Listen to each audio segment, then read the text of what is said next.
Bayan, alam po natin na mayroon pong activity malaking mangyayari this coming September 21, 2025.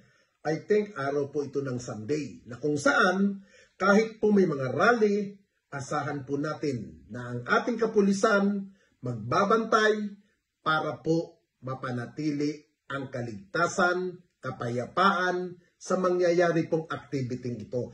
At higit po sa lahat, kung anuman po ang saloobin natin, maging favor sa government, maging anti-government, o mga saloobin na gusto natin isigaw doon po sa rallying gagawin po, ay ginagalang po yan ng ating kapulisan, ng ating gobyerno, dahil meron po tayong tinatawag na freedom of expression. Ika nga, di po ba? Dito po natin makikita na kahit po yung mga rally na ganyan, isa lamang po ang gusto ng pulis. Sumunod po tayo sa mga alituntunin, paalala, at higit po sa lahat, sa mga sasali po sa rallying ito, pakiusap lamang po ng ating gobyerno at ng ating PNP.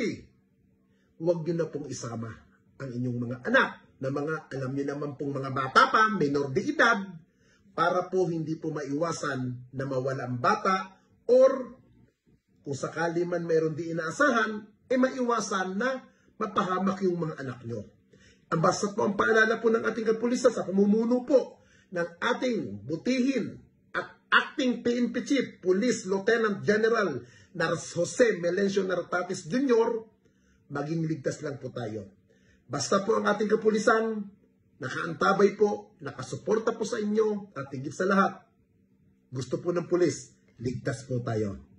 Mahigit 50,000 pulis ang idideploy para sa malawakan protesta sa September 21, kasunod ng panawagan ni Pangulong Ferdinand Romualdez Marcos Jr.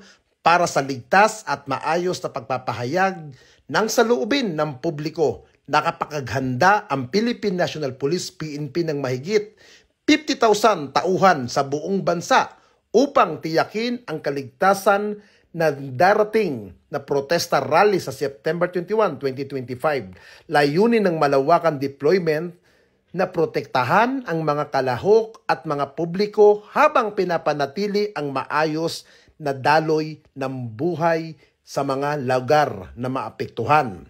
Habang nirerespeto namin ang karapatan ng bawat Pilipino, may pahayag ang kanilang saloobin, mapayapa, pangunahin tungkulin namin ay protektahan ang buhay at ari-arian, handa at sinanay ang aming mga tauhan upang matiyak ang magiging maayos at ligtas ang mga protesta para sa lahat.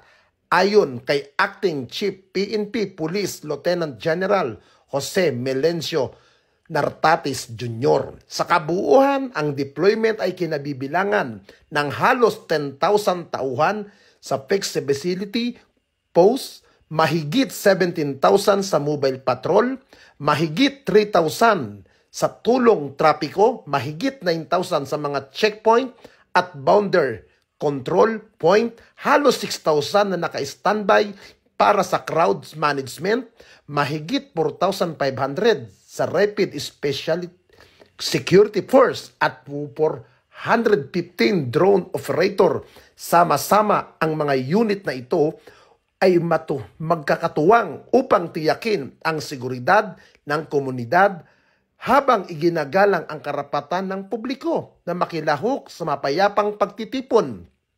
Dagdag ni Police Brigadier General Ramdo Tituano, PNP spokesperson at Chief ng Public Information Office, gaya ng nakaraan mga protest rally na makikita at mararamdaman pa rin ang presensya ng pulis sa buong bansa. Nakahanda kaming tumugon at ipatupad pa rin ang maximum tolerance upang panatilihin ligtas at maayos ang bawat pagtitipon. Hinihikayat ng PNP ang lahat ng lalahok na ipakita ang kanilang karapatan makilahok sa mapayapang pamamaraan at ang publiko nang sundin ang mga tungkulin, tagubilin ng pulis at mga abiso sa trapiko sa panahon ng rally.